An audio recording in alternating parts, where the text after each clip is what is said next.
because of guys. Yes, thank you guys.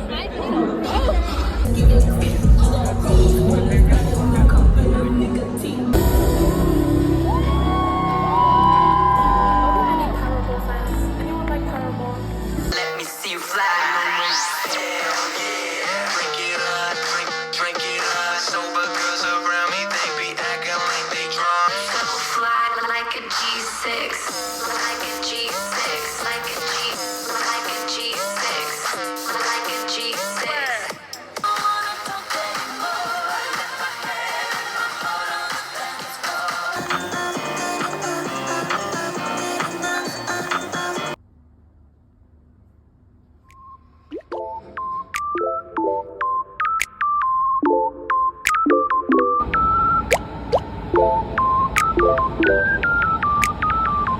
The level of procrastination I've exhibited this past month should get me institutionalized because it is some kind of psychiatric disorder. Like, there is no way this is the way the brain is supposed to work. I have to give this in tomorrow and I only have the bare bones of it. This is my final paper for my Grundkurs, which is like the introductory module for comparative literature. Actually, not as bad as it sounds, having to give in a paper and only starting the day before, because I don't have to write the whole thing. I have to give in 5 pages of whatever area of the paper.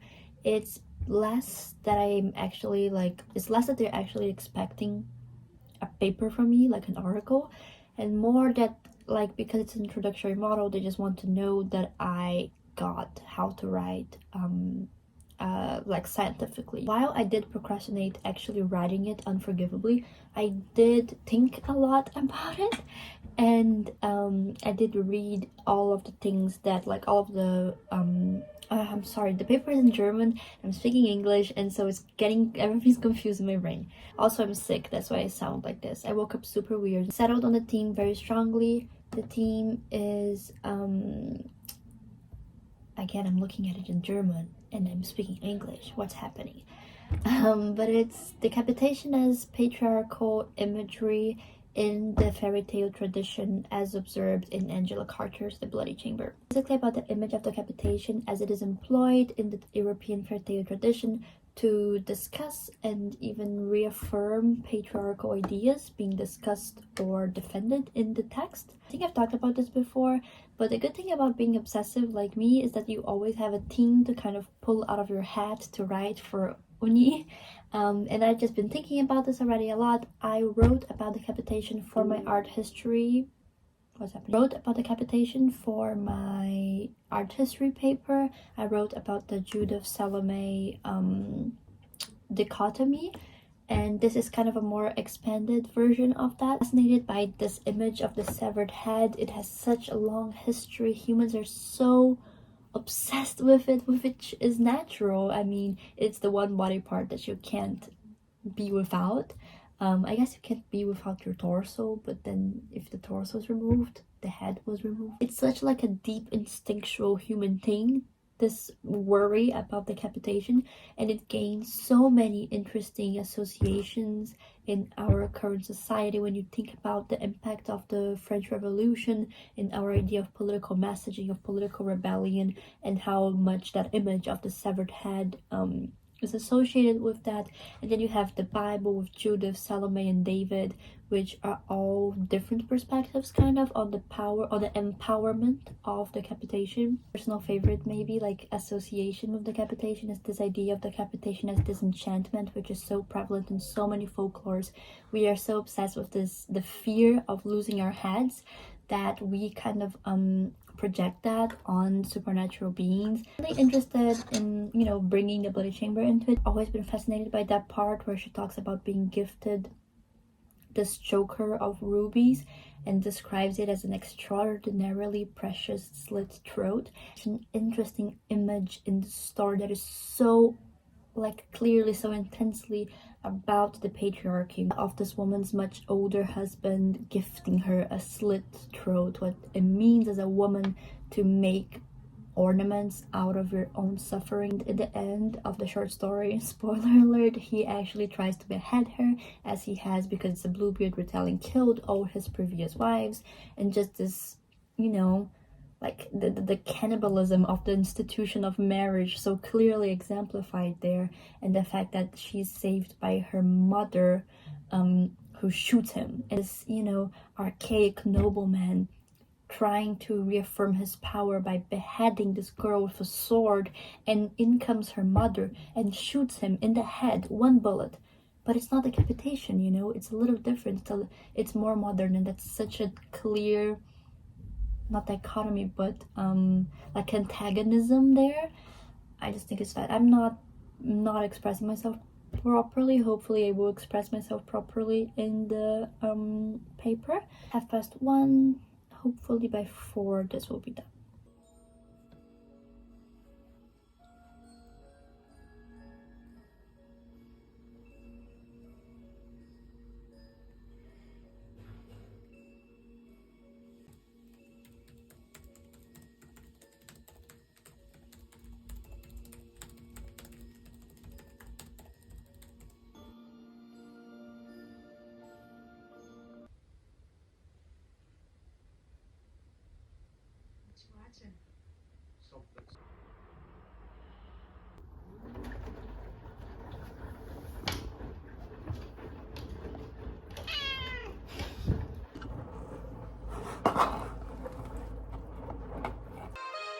But mainly, I'd like everybody.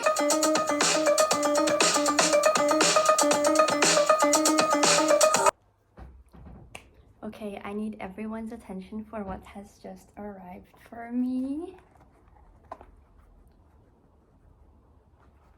Why are my hands so shaky? Oh my god, why is it so awkward?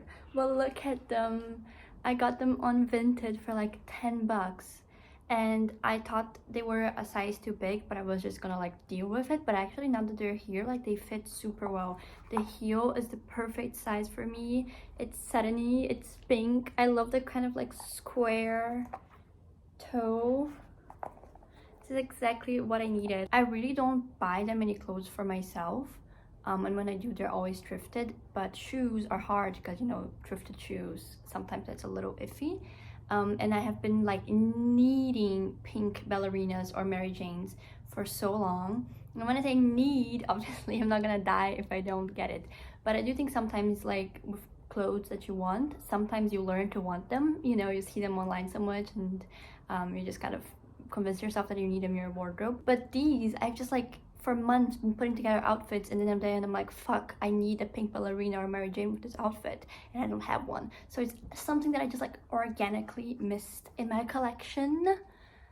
And these are so cute. I really wish I could wear them today to work, but there's a lot of standing, so I don't know how I feel about that.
Delicious.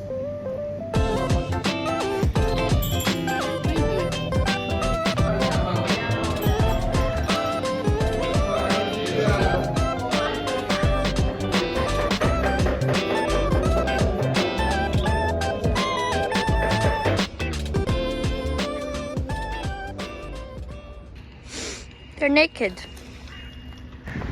Do you ever feel like a plastic bag floating in the wind? Continua a música. Ah, eu não sei.